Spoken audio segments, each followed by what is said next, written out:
Good morning, everybody, and a very warm greeting from the iconic Belvelly Castle to this Cobh and Harbour Chamber April Business Breakfast meeting this morning. Sincere thanks to Gary and Anne Wilson and to their castle keeper, Jonathan Lee, for allowing us to Zoom from here today. What a stunning venue, and I'm actually up at the top of the castle at the moment, looking out onto their lovely patio.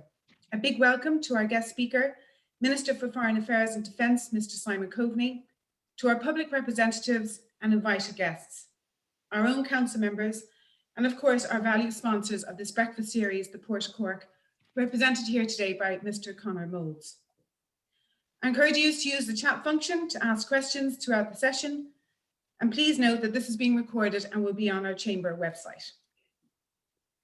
So over the last few months, the Chamber has spoken about how well Cobh and indeed the Harbour is doing, and that the future is bright. Minister Coveney has played a huge part in ensuring the Harbour and indeed Cobh has progressed over the years through his proactive support, which has been transformational for Cork Harbour. The amenities of the harbour have changed for the better over the years. Spike Island, now a major tourist destination, and Harbolin Park, formerly Irish Steel, now a fantastic recreational park for the public. Thank you to Minister Coveney and Cork County Council for bringing these projects to fruition. It has also been confirmed that the government has assigned responsibility for further remediation works at Harbolin Island to the Department of Defence. So this really is a good news story for the region. We welcome Lieutenant Commander Michael Brunicardi here from the Naval Service this morning. 2021 marks the Navy's 75th anniversary, and one Cobh will play a huge part in. The naval base again is a fantastic focal point for Cobh and is intertwined into our maritime history and culture. They offer huge employment for the people of Cobh and beyond, and excellent career opportunities in the maritime world. Yesterday marked the 109th anniversary of the departure of the ill-fated Titanic from Queenstown, with fitting floral tributes and a special Carillion recital at noon. Sustainable energy is the key focus for the future and has Cork Harbour earmarked as the energy hub of the South Coast, which is an opportunity not to be missed. Doyle Shipping Group, based at the former Rome dockyard, will play an enormous part in this as the assembly point and has the potential to create 345 jobs. A freeport could also be established in conjunction with the Offshore Wind Enterprise Hub, offering an opportunity for collaboration between both the Port of Cork and Doyle Shipping Group to lead this initiative. A freeport could offer significant opportunities for shipping, boosting trade, jobs and investment, not only locally but across the EU. Brexit has been and continues to be an enormous challenge. We acknowledge the expertise, steady leadership and tenacity of Minister Coveney and his team for all the hard work that has gone into getting the best outcomes to ensuring that Ireland has as smooth a transition as possible. The phrase Brexit bypass was often used during Brexit negotiations, meaning direct freight to Europe. In the past year, we have seen the Port of Cork take up this challenge and deliver a direct route to Belgium in the heart of the EU. Finally, I would like to acknowledge that having the National Maritime College of Ireland located here in our harbour and offering as of huge benefit to the maritime industry is fantastic. They offer a third-level education and training for careers in the maritime sector, which will be of huge benefit to the sustainable energy sector in the future. So when we look at Cobh, our key selling point is that we're a town on an island, 25 minutes from Cork City, on the second biggest natural harbour in the world. And through the work of so many, Cobh has achieved so much over the years. The Cobh and Harbour Chamber is actively working in partnership with the Port of Cork, Cork County Council, Cobh Tourism and Cobh Tidy Towns, local employers, and the strength of the partnerships cannot be underestimated. Together, we will ensure that Cobh continues to develop as the best cruise destination, tourist hotspot, Indigenous business hub and desirable place to live. Now the chance of new public realm to rejuvenate our town, the future is certainly bright for Cobh. Thank you. So now we're going to start with our spotlights. So every breakfast meeting, we have 2 spotlights to come on to promote their business. So this morning, it gives me great pleasure to introduce Mr. John Gately, who is Managing Director of the Commodore Hotel. Off you go, John. Thanks, Johanna, and thank you for the opportunity. I hope you can hear me okay. Yep. Commodore Hotel is 167 years old this year, believe it or not. And the hotel has never closed despite witnessing 2 world wars and countless world-changing events, except for 3 months last year during the first lockdown. We have, however, been open, obviously, but during the lockdowns and during level 5, we have stayed open for essential business. And thanks to government supports and assistance and our own determination and our own financial determination, and I'm delighted Minister Coveney is here today because I would like to say to you that this has enabled us to keep our 46 colleagues, all local people, fully employed as normal. We all donned the painting jackets and did all various bits and pieces, and that enabled us to do various projects throughout the year. We turned our nightclub, old nightclub, into the club, cafe and grill, upmarket dining facility. We've opened up a new retail unit in a retail unit that was disused for a couple of years, called Commodore at Home, doing chilled and frozen food to go. And we've redecorated most of our bedrooms during the closure or during the semi-closure. As of this morning, you'll see a massive, small bit of disruption with vans, etc. outside. We're starting the repainting of the front of the hotel. We look forward to the future. We look forward to getting back to serving our local community. And I hope from a tourism point of view, the supports that are in place will be there after we open to enable us to recover fully into next year. Thank you again for the opportunity. Thanks, Johanna. Thank you, John. So now we'll move to our second spotlight, which is the chairperson of Cobh Ramblers, Mr. Bill O'Leary. Cobh Ramblers is a fantastic sporting club which is very much intertwined into our community here in Cobh. So off you go, Bill. Good morning, everyone. Can you hear me okay? Yeah. Yeah. Good morning, everyone, and thanks, Johanna. So my name is Bill O'Leary. I'm the chairman of Cobh Ramblers Football Club. All right, so like you all, we're a business, right? So we have a P&L, we have a balance sheet, we have a cash flow. Last year, obviously hit very badly by COVID, and the financial implications were huge for us. But I'd like to take this opportunity to thank the government, particularly Sport Ireland, for their timely and generous support of us, right? So it's allowed us to continue to play football at a national level. So that's been great. So thank you to Minister Coveney and the government for that. So obviously we're a business, right? But we're much more than that. We're a community. We're a group of people that believe in the importance of the collective. The collective is more important than the individual. The outcomes are more important or the process is more important than the outcomes, and positivity reigns over negativity. So we're a community, and I think we really try to engender that belief in the betterment of each other and creating win-win situations, right? So we're a group of people that have come together with a positive belief to drive performance and to make a better situation for our players on and off the pitch, be they girls and boys, be they men and young men and women. And how do we do that? We do that by creating a culture, I suppose, of ambition, of betterment, of belief in each other, of growth together, of education and focus on diet and nutrition and mental health and education, and really driving ambition, I suppose. So it's very important to continue to do that. You know, we're growing. We've got some great initiatives ongoing. This year we have a new ladies team starting in the next couple of months. We have planned big affiliations with big international clubs. So that's some really exciting news coming, and you'd be surprised to see some of those clubs, who they are.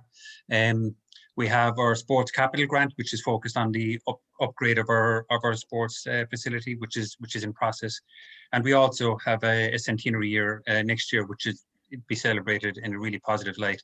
So we'll do that, and we'll do that together. So what do? We believe in creating win-win situations with all of you, and we'd like to thank all of you for supporting us in the last number of years and supporting us to get to this 99-year, important landmark. I'd like to particularly thank some of the prominent sponsors that have supported us this year going into 2022 or 2021, 2022, the likes of Doyle Shipping Group, Belvelly Castle and Spike Island. So thank you all. Let's continue to prosper in a positive light together and really champion what we are as a local, proud, ambitious sporting club representing youth on a national level. Thank you. Thank you, Bill. So if any member would like to avail of the spotlight opportunity, please just contact the office. It's a great opportunity. So now I'd like to introduce Conor Moles, who was the Chief Commercial Officer of the Port of Cork, to say a few words and introduce our guest speaker, Minister Simon Coveney.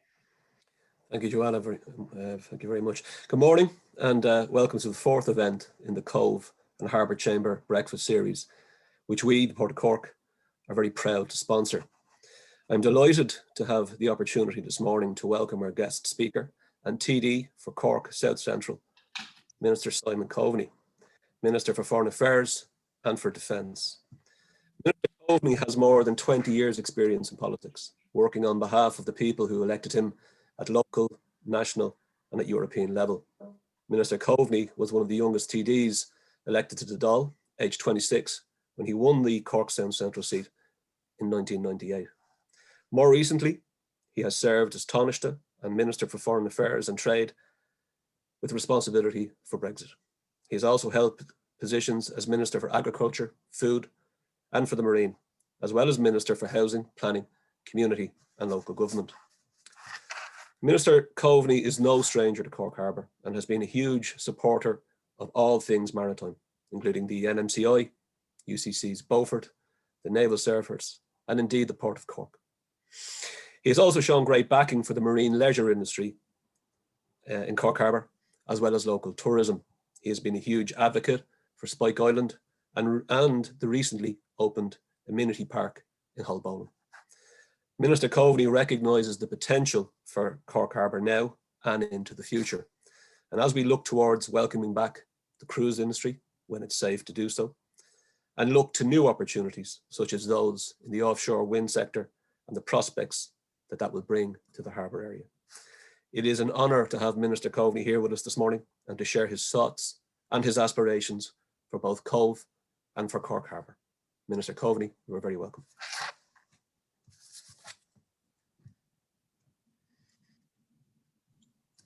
You're on mute there, Minister. Sorry, you'd think I'd know that at this stage. Yeah, no, thank you, Johanna, and thanks, Conor, and also to both John and Bill. Congratulations on keeping your organisations and your businesses alive over the last 12 months. It's not been easy, and it's an incredible story in many ways for the Commodore Hotel to have kept 44 people employed through the year that we've just witnessed, and let's hope that the next 12 months is a great reward for that. And indeed, Cobh Ramblers, which is in many ways an institution that's associated with Cobh, its community, its competitiveness in terms of sport. Again, it's been a really tough year for sport, but hopefully the next 12 months will be very, very different. But there are so many things, Joanna, that I could talk about in relation to Cork Harbour. Let me just maybe focus on a number of them. First of all, I mean, I think this series of talks and the people you've invited to speak is an indication of the ambition that Cobh Chamber has. The last speaker was Michael McGrath. I actually yesterday afternoon wanted to make sure that I was going to be consistent with him, so I listened to what he said on one of your playback functions on your website, and you know, it was really positive for me to hear him talk in such progressive and positive terms about the Ireland 2040 plan, which is something that's been in gestation for a number of years, but is really being funded now by government.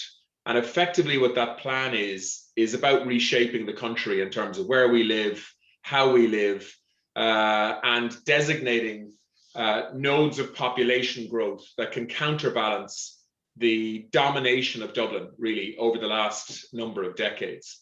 And Cork is really at the heart of that. And that is why we are effectively looking at increasing the population of Cork and the Cork metropolitan area by about 50% in that time, less than 2 decades. And so for towns like Cobh, Middleton, Mallow, Carrigaline, you are going to see, I think, significant increase in population, and also counterbalanced by city centre growth in terms of population as well, which from a Cobh point of view, in my view, is also a huge opportunity, which we'll talk about hopefully in a few minutes in terms of on the water connectivity between the city centre and Cobh, which is in many ways a story of history that needs to be retold into the future. So I'm not going to go into that 2040 plan too much because I know Michael did, but just let me reassure you that the government, national government, is prioritizing Cork and towns within a half an hour to 40-minute commuter connection of Cork City as a major area of growth over the next 2 decades. And before Michael McGrath, you had Tim Lucy talking to you as well, the CEO of Cork County Council. And I'm sure, Tim, I didn't listen to his presentation, but I know how serious he is about making Cork Harbour a driver of Cork County in terms of economic development, employment, investment, and so on. And again, Cobh needs to be a big part of that as one of the biggest towns in County Cork, with now approaching 20,000 people or so, I expect, similar size to Carrigaline. What I would say is that I think Cobh and the harbour area now needs to look forward to a period of investment, of growth, in terms of population, job creation, and significant investment in infrastructure as well, which is badly needed. And I know people will ask me questions about the Fota Road and so on later on, which, believe me, I know about. I spoke to David Stanton about last night, and I know that that Michael McGrath was questioned on as well, as I'm sure Tim Lucy was as well. Main road access to Cobh is a big issue and needs to be addressed. The only question is how quickly can we do it, and how to do it in terms of design will determine how quickly that can be done.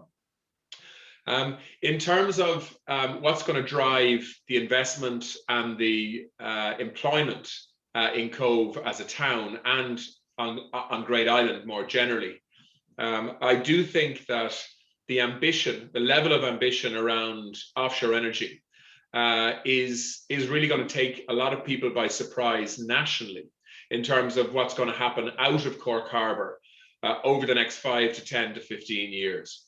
I just wanted to share a few slides with you to reinforce that point. So hopefully, Johanna, this is going to work. But I just think it's important to reinforce the point here with sorry, no.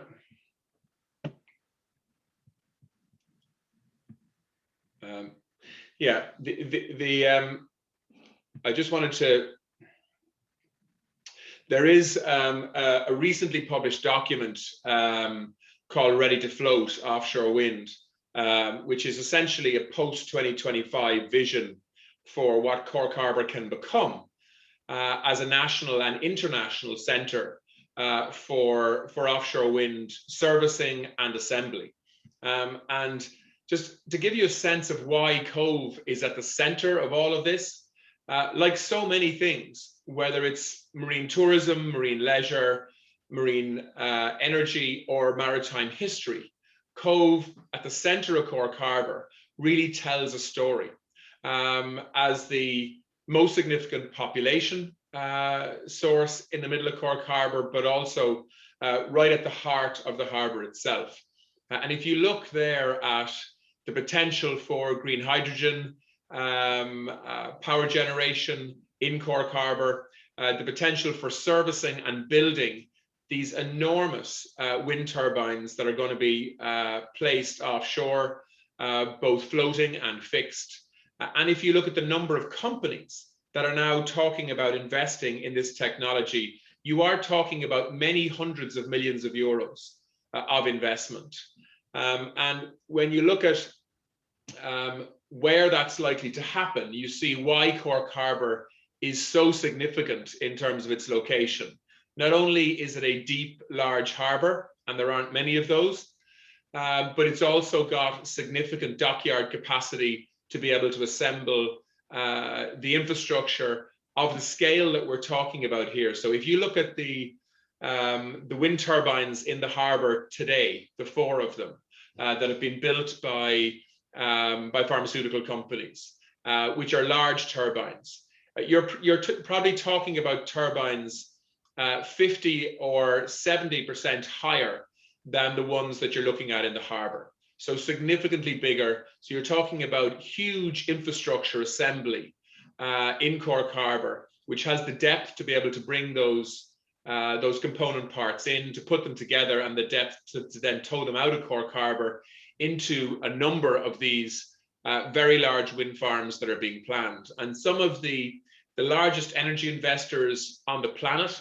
companies like Shell and others, are now partnering with Irish companies to actually look strategically at the Celtic Sea with an awful lot more ambition than we've ever seen before. And government intends on facilitating this development.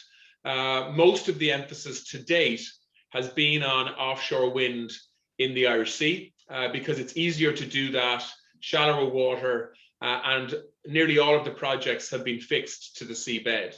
The technology is changing and moving now to allow us competitively, in my view, build post-2025 offshore floating wind platforms. But in order to do that, you need a major servicing site somewhere nearby. And Cork Harbour, as I say, is ideally placed, along with Foynes, which is also another deep water port, to be able to do that kind of work. And also to service those farms out of Cork Harbour. It's not a coincidence that we've seen a Cork man, Piers Flynn, set up a company called Green Rebel Marine, already employing 35 people out of Crosshaven, looking to build a fleet of about 40 survey vessels. He's already purchased an airplane as part of their survey work as well offshore, to provide the data that's necessary for many of these projects to get the permits and permissions that they need to be able to build that infrastructure. So Cork Harbour is becoming not only a centre of Europe, a centre in Europe for one of the largest pharmaceutical clusters in the world, but in my view, I think is going to be a major European centre for offshore wind assembly as well. This is an artist's impression of what Doyle Shipping Group's dockyard can and will look like in the second half of this decade, where you have about a 45-acre site, which looks very different to what it looks like today. But you're talking about a very significant investment to make this happen in order to facilitate the kind of hub of activity and cluster of activity that we're talking about creating. So, you know, really exciting stuff. And of course, Cobh is there in the background. And I think you will see potentially hundreds of jobs being created for people living in or close to Cobh from this kind of development. And this is obviously the largest element of infrastructure that will change the face of Cork Harbour from an offshore renewables perspective. But there are many other elements to the cluster in and around Cork Harbour as well, whether that's around hydrogen or indeed whether it's around servicing the platforms that will be built and assembled at places like Cork Dockyard here, managed by Doyle Shipping Group. Just while I have the slides up, Conor mentioned earlier, as did Johanna, that I'm Minister for Defence.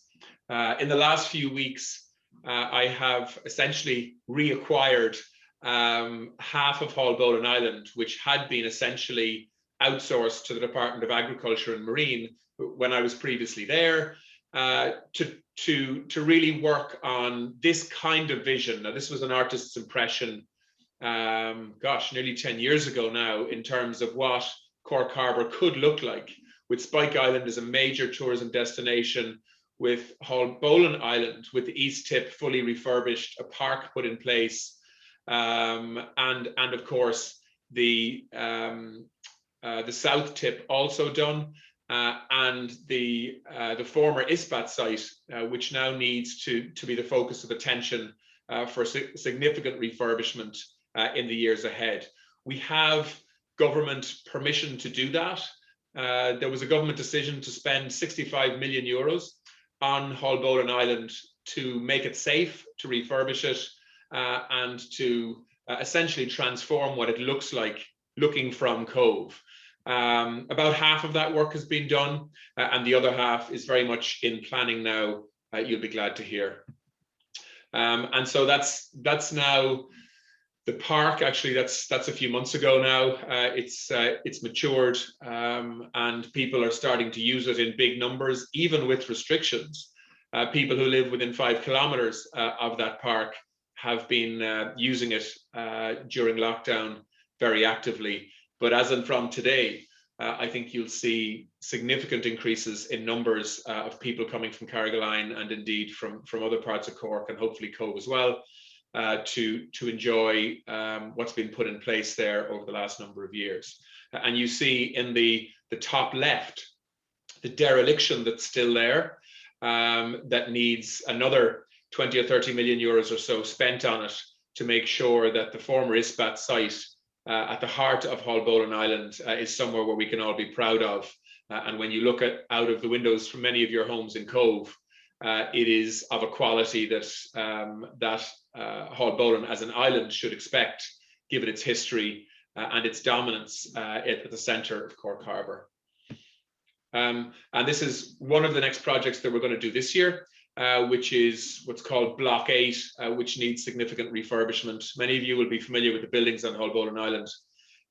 They are historic, they're beautiful, they need to be properly refurbished. And the naval base also needs extra accommodation, which is what we're going to use some of these buildings for. But we will get to doing all of the buildings in time on Haulbowline Island to bring it back to its former glory, which I think will be a huge boost for Cork Harbour tourism, as well as obviously from Cobh, where so many of the ferries come and go, and where people travel between Cobh, Haulbowline Island, Spike Island, and in time, I think, between places like Monkstown Passage, the city centre, and Crosshaven and East Ferry as well, on the kind of harbour ferries that I think we're going to see develop in the years ahead. So look, that just gives you a sense as to why energy is likely to be, I think, one of the big drivers for investment and employment for Cork Harbour in the future. A lot of people don't realise it, and more people don't appreciate it, but Cork Harbour is already Ireland's energy hub. 30%, if not more now, of all of the energy generation for the Republic of Ireland comes out of Cork Harbour. And obviously that has grown out of a linkage to Kinsale gas fields and of course the refinery as well.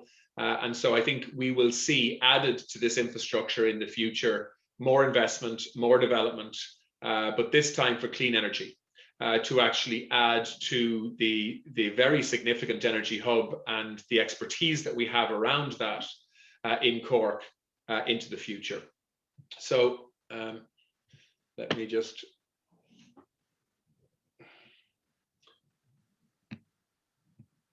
get out of that and get back to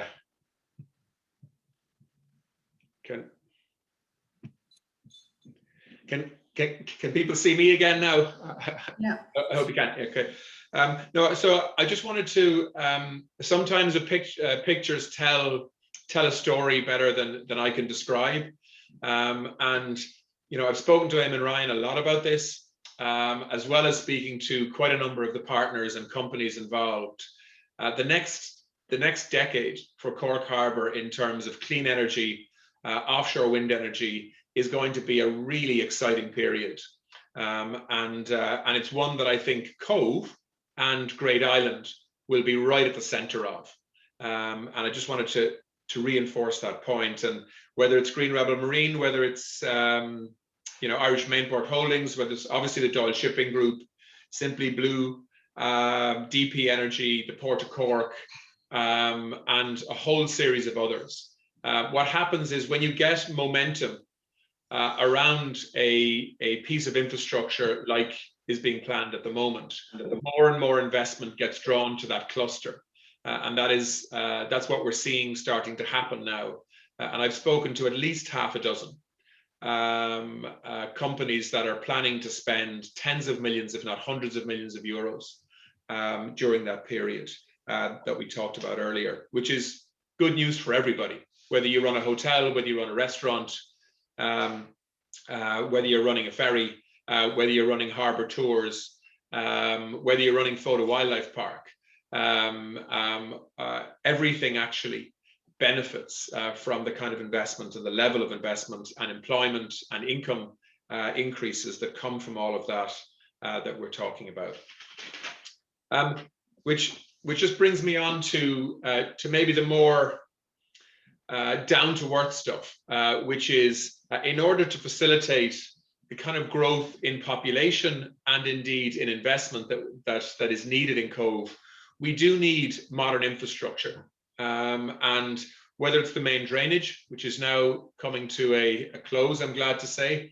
I mean, a lot of people don't realize it, but the quality of water in Cork Harbour is being transformed by spending over 110 million euros on a Cork Harbour main drainage scheme. It's kind of dull underground work, but is hugely important in terms of the environment and the ecosystem around Cork Harbour that is needed. We're also seeing Cork and Cobh being prioritised in terms of the National Broadband Scheme, which I think is also just going to be simply a part of expectation in every home and every business in the country, that they will be able to upload and download at speeds that ensure there is no interruption on calls like this one, but also to be able to download the kind of data that allows you to run a business from anywhere in the country, whether that's in the middle of Cork Harbour or indeed in other parts of County Cork as well. In terms of road infrastructure, this I think is a real weakness for Great Island and for Cobh. The Fodor Road, I think it's the R624, is simply not fit for purpose and needs significant investment. How we do that in terms of design, I think is a matter for Cork County Council. The fact that I think there is a commitment now to go from a regional road to a national road, to go from an R to an N, if you like, I think says an awful lot about the recognition that what we have at the moment is simply too small in terms of infrastructure for the population of a growing, expanding town and cluster for economic development. And that has to, I hope, be prioritised now by both Cork County Council, the Department of Transport, the National Transport Authority. And I think, you know, listening to what Michael McGrath said, I think the Department of Public Expenditure would be interested in working with Cork County Council and their home department, which is the Department of Local Government and Planning, to see whether that can be moved at a faster pace than had been envisaged, because I do think it's important.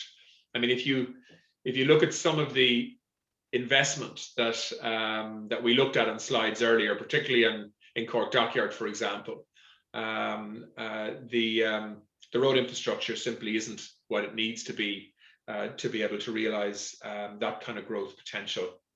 I don't think we should forget about rail either. In and out of Cobh, I think it is an enormous strategic asset. I think we're going to see more and more commuter rail in and around Cork and Cork suburbs. I think in time, under the 2040 plan, you will effectively see a commuter rail system from Mallow to Middleton and to Cobh, linking the city centre with a whole series of different stops, a bit like what you see with the Dart in Dublin, where you have serious capacity in terms of commuter rail to get people off the road, quite frankly, and to avoid the kind of congestion and traffic that's there. And I think there are the fact that commuter rail is still in place, but perhaps not used in as ambitious a way as it could be in the future. I think that's a big asset for Cobh that we should play up more. In terms of public realm and walkways and cycleways, I know there is investment already happening, and in partnership with Tidy Towns, who do a phenomenal job, in my view, by the way, in Cobh. I'm someone who really likes Cobh, by the way, and I'm looking forward to coming to visiting Cobh. I suspect in the next few days, or certainly in the next couple of weeks, now that I'm allowed to travel more than 5K from my home again. You know, Cobh over the last 5 or 6 years, really, I think since the Titanic commemorations, actually, really has changed the standard that it expects of itself in terms of public realm.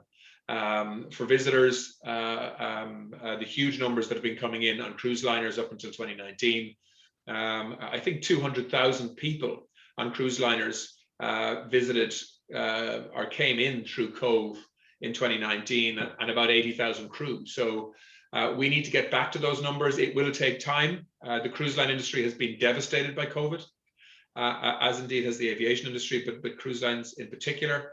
But I think there is a different kind of tourism proposition this year and potentially again next year for Cobh in terms of domestic tourism. And I think we will see a lot of people in Ireland looking to holiday somewhere interesting, somewhere that has history, somewhere that has infrastructure for homegrown tourism.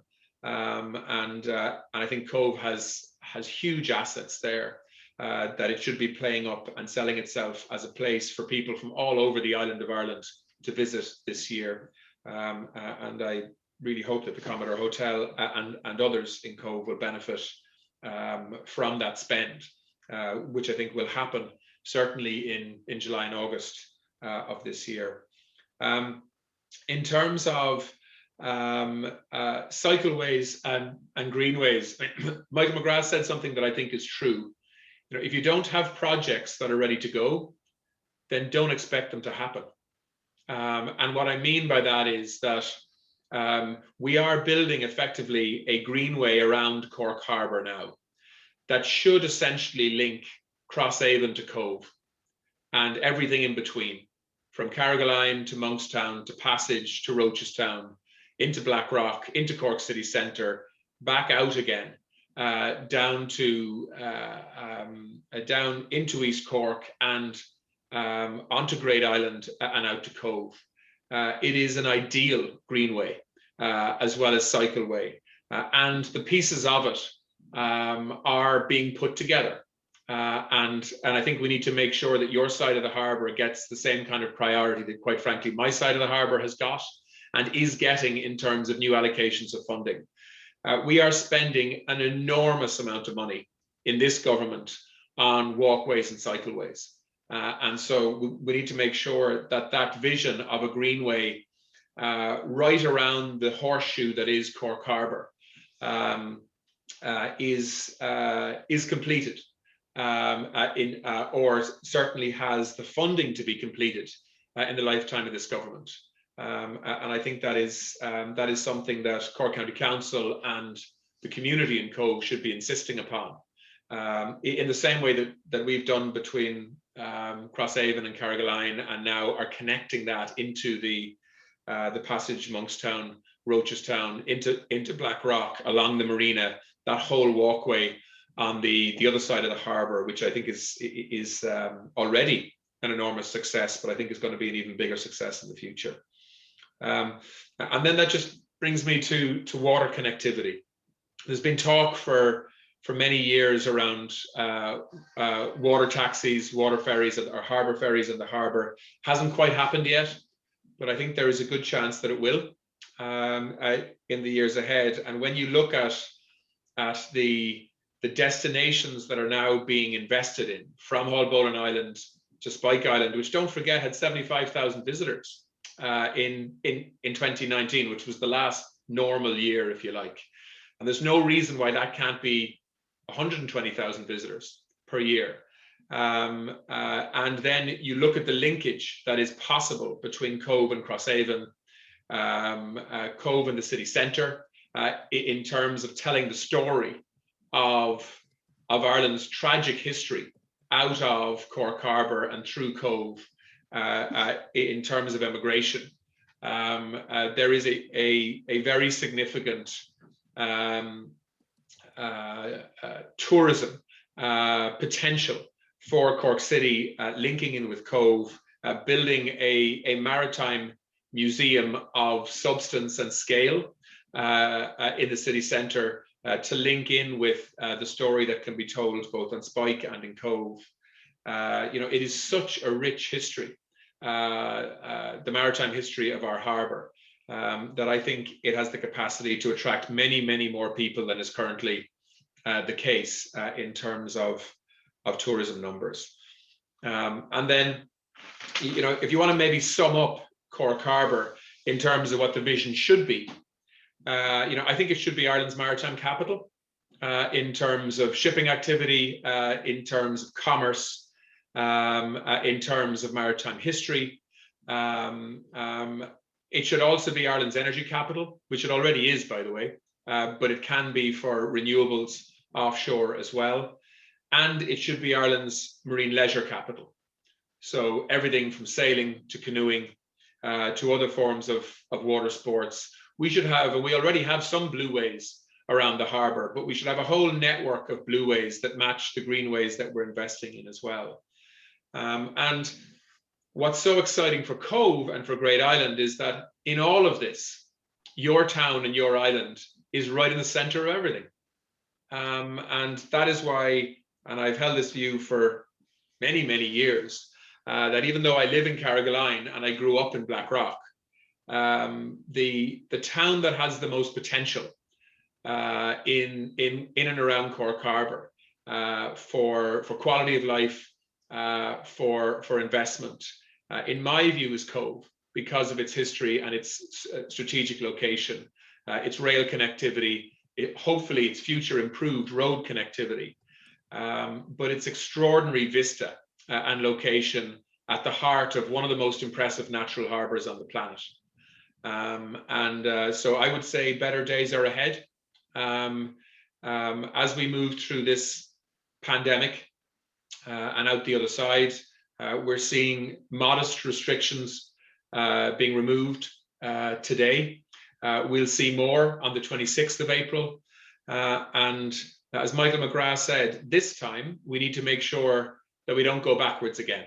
And one of the reasons why the government is being so cautious in terms of removal of restrictions on issues like increased restriction on air travel. I don't know whether Kevin's on this call, but if he is, I'm sure he'll have some questions for me on mandatory hotel quarantine. But one of the reasons why we are being so cautious and adhering so closely to the public health advice is that as we remove restrictions, we want to make sure that this is like a ratchet. It's improving and not going backwards again, that we don't have a fourth wave, and that as our population gets vaccinated between now and the end of the summer, we can see a gradual opening up and an optimism on the back of that, and a willingness to spend and invest on the back of that, which allows us to look forward with a lot more confidence than has been possible over the last 12 months or so. And that confidence, I can assure you, will be backed up by government in terms of policy and spend. It's a very long time since any government announced expenditure of over 400 million euros on Cork City and suburbs, which is what happened in recent weeks, and it almost went unnoticed. The level of investment in Cork City Centre, in our city centre docklands, and in some of our strategic harbour towns is significant, and there's a lot more to come. And that is because of the policy that I mentioned at the start, which is Ireland 2040, which is about really creating a counterbalance to Dublin, which has been an incredibly dominant capital city for the last 50 years, primarily in our second largest urban centre, which is Cork. And that means a lot of state government investment to make that happen, which is why we're seeing, the N22, which we'll spend 300 million euros on, the N28, which is, another 150 million euro project or so, which now has the go-ahead from the courts, which is why we're also seeing a strategic and significant road investment in East Cork as well, and of course in the connectivity between Cork and Limerick, which is a project that is going to take a bit longer, and approximately 900 million euros of investment. Again, I expect to be confirmed in the review of the National Development Plan, which will be finalised by the end of July. So, I think the future is positive, is exciting, is going to be one of growth and investment and employment creation. But I think that Cork, a Cobh and Harbour Chamber can really be in the middle of that in terms of advocacy, planning, organisation, and the setting of standards to make sure that Cobh benefits to the maximum extent possible from the growth story that I think is going to come from Cork City and County in the years ahead. So look, I'm happy to take questions on anything that you want to ask about, whether it's the naval base. Okay, so I'm going to start now, if you don't mind. There's a good few here now. So Hugh Bruton from Brittany Ferries. Hugh, would you like to ask the question yourself, or do you want me to read it out? No, I'll ask myself actually, Johanna. Can you hear me? Thank you. Good morning, Minister, and thanks for the presentation. Very interesting and very forward-looking for the future. My question really, though, from, been involved 40 years with Brittany Ferries, we obviously want to assure we bring our passenger flagship, the Pont of Ven, into Cork this summer. But with all the current bans on travel and the restrictions and now mandatory quarantine in France, we're trying to figure out when this is going to happen, because you mentioned about Cork Port, regional aviation, maritime industry, which is all about connectivity for the southern region for business and tourism. And if there's to be a future in 2022 and beyond, something needs to happen in 2021 is what I would suggest. I'm mindful of being careful and mindful that obviously maritime transport is amongst the safest there is, because we've been working since the pandemic. So we want to bring the ship in, hopefully sometime by the end of June, July, if possible. But what support or assurances from the government to take a lead and make decisions to enable this for the benefit of the southern region and connectivity in the future, please? Yeah, well, I mean, as you know, from Thursday of this week, people who travel from France to Ireland, whether they're Irish citizens or French citizens, will have to go through mandatory hotel quarantine for up to 12 days.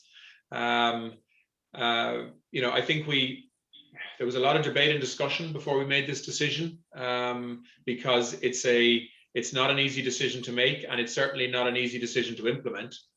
We have until now decided not to apply mandatory hotel quarantine to other EU countries or to the US. We do treat EU countries differently to third countries in other parts of the world, in that the main criteria for countries being on the what's called Category 2 list for mandatory hotel quarantine is variants of concern, not high instance of COVID.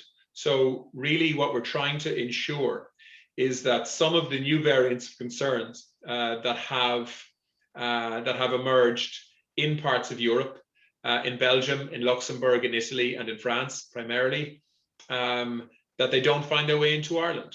And so we are applying an approach that we know works, but it is an approach that has a very significant impact on your business, because you can expect, once mandatory hotel quarantine applies to a country, you can expect passenger numbers to decrease by, maybe 80%. So from a commercial perspective, this does have a big impact on Brittany Ferries. I know that, and even though the commercial traffic on Brittany Ferries, I'm sure has been busy in recent times, as many hauliers avoid the UK land bridge and are taking ferries direct to French ports, and we've seen a big upswing in that.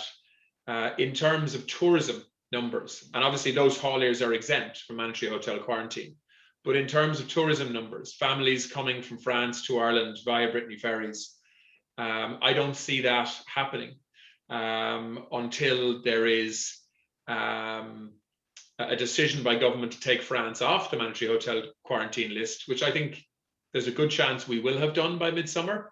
But we do need to get the data and the evidence to show that France no longer presents a risk in terms of importing new variants of the virus that we don't fully understand, that we may not be able to fully vaccinate against, or in the case of one variant in France that we're not even sure we can test for. I know this is enormously frustrating for airlines and for ferry companies that we're planning a summer of activity. And all I can say is that as soon as we can take countries off the list safely, we will. And of course, we will look at how the government can support companies that are impacted by these public health decisions that we feel obliged to take, to make sure that we don't facilitate some kind of fourth wave linked to a new variant. Don't forget what happened at Christmas. What happened at Christmas was people were meeting, intergenerational meeting, which clearly was very unhelpful in terms of the spread of the virus.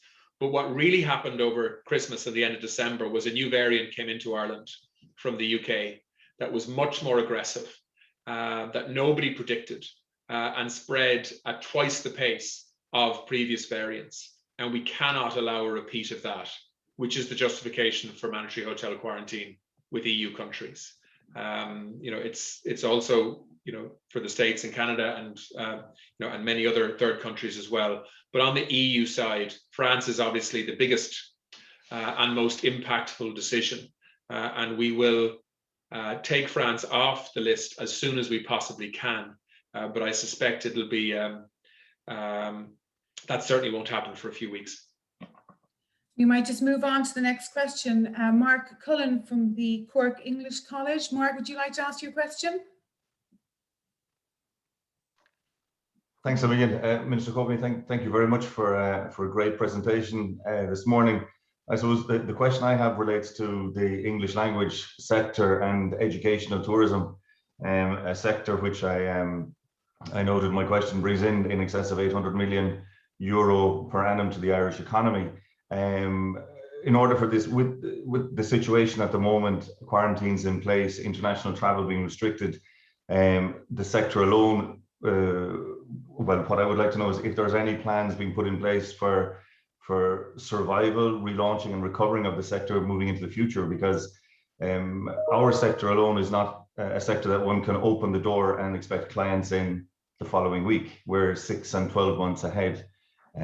So that's essentially my question. Yeah, no, look, Mark, I mean, there are some economic sectors that have been really devastated by the decisions that government has had to make in terms of international travel, in terms of quarantine, and in terms of closure. And obviously the tourism and leisure sector has been impacted, but so too has your sector. If you can't travel internationally, well, then the international student population collapses. I mean, I do think in the medium term, I mean, we see, and I've spoken to Simon Harris about this. I mean, we see Ireland as a really attractive destination for people wanting to come to speak English. We think particularly post Brexit, we think that a lot of people from other EU countries who would otherwise have been going to the UK will now want to come to Ireland. And of course, we're expanding our footprint all the time in other parts of the world, whether that be Gulf states, across Asia, the Far East. And if you look at what we're doing in both Japan and China at the moment, for example, in terms of footprint, the idea is to bring more people here, as well as obviously access more markets there. So, I mean, I think the medium-term outlook post-COVID for foreign students, but also English language specific students coming to Ireland is very, very strong. But in the short term, the travel restrictions are going to make life very difficult. But I suspect Ireland isn't the only country that's struggling in terms of foreign students. I mean, the world is not traveling at the moment, and that is going to change, I think, as we move through the summer, as Europe becomes vaccinated, the US is vaccinated, the UK is vaccinated. I think you will see parts of the world creating essentially green lanes, if you like, for international travel. And they will primarily be countries that have fully vaccinated their populations or close to that. And I think that's where the that's where the new opportunities will come from first. But you know, international travel is very unpredictable because we simply don't know how this virus is going to behave over the next 6 months. We hope it'll behave as we're predicting now, which is, you know, when we get fully vaccinated, we'll have a much safer environment to remove restrictions in. But COVID has been unpredictable so far. New variants have been unpredictable, and so I think we have to be cautious as we look forward. But look, you know, government supports will be there for your sector as they are for other sectors. But really, what you want, I know, is to be able to market what you do and to be able to attract more students in. And I think you're gonna have to wait a few months, I'm afraid, for that. We might just move on to the last question because we're nearly finished here. Pat Brennan, CEO of Dora Shipping Group, you have a question? Yeah, thanks, Johanna. Good morning, Minister. Thanks a million for your presentation. Just, I was wondering if you could advise when you feel the new Marine Planning Bill will become effective. Just look, we'd hate to lose out, obviously, on the future potential if there was delays in the planning process. Yeah, I mean, there's first of all, Pat, thanks, and I hope you don't mind me using photographs of your vision for the future. It's in public documents, so not at all. No, I felt the need to ask permission this morning. I probably should have. No. But yeah, no. Look, there are two very strategic pieces of work that are being finalised at the moment. One is the National Maritime Planning Framework, which essentially is like what we've done on land linked to 2040. You know, we have a national planning framework which essentially sets out what we want the landmass of Ireland to look like in 20 years' time in terms of how people live, where they live, how they move around, population centres, and so on, transport infrastructure and everything else. We want to do that at sea. So that we can actually set aside, put on a planned map what our ocean resource should look like from a shipping perspective, from an energy perspective, from a fishing perspective, from a recreational perspective in the years ahead, so that we can give very clear guidance to investors as to how and where they should be investing. And then on top of that, we need to finalise the Marine Planning and Development Planning Bill, which, to be perfectly honest with you, has been in gestation for a decade, and you know, much to the embarrassment, I think, of many in government, the foreshore legislation, as people call it, has been written, rewritten, redrafted. We had to start again about 4 years ago, but is now there. And more or less in draft form. So I think you will see the Marine Planning and Development Bill in place certainly before the end of the year, hopefully sooner than that.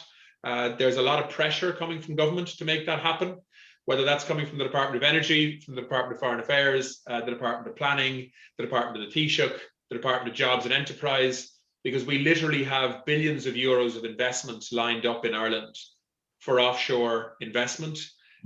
If we can get a licensing system and a planning system that is streamlined and predictable, which we don't have right now. So that marine planning legislation is a big priority for government, and I think you'll see it coming forward in draft form very soon. Thank you very much. So thank you, everybody. Unfortunately, we don't have time for all the questions this morning, but just to let you know that Cobh and Harbour Chamber is here to represent the members to the government on any issues that are actually affecting your business. So thank you so much, Minister Coveney, for this morning, for attending. It was great and a very informative presentation. So, and thank you to our sponsors, our spotlights, the team in the Chamber office, and many thanks to Lee Gillen Events, who has been running all the tech here this morning. So our next breakfast meeting is on the 13th of May. And the theme is Cork Harbour, an international energy hub. So we're really looking forward to seeing you at that event. Good morning. Thanks, Joanne. Thanks, everybody. Bye. Cheers. Thank you. Thank you.